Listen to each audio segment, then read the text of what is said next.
অসংখ্য মানুষের হাহাকার শুনেও নিঃশব্দে নীরবে ও গঙ্গা তুমি গঙ্গা বইছো কেন?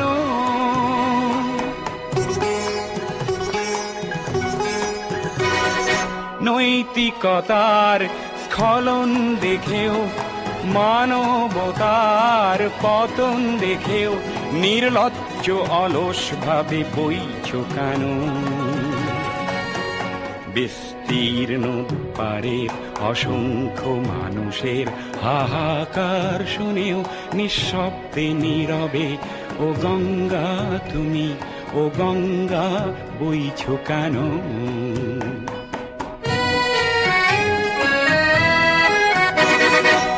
জ্ঞানবিহীন নিরক্ষরের খাদ্যবিহীন নাগরিক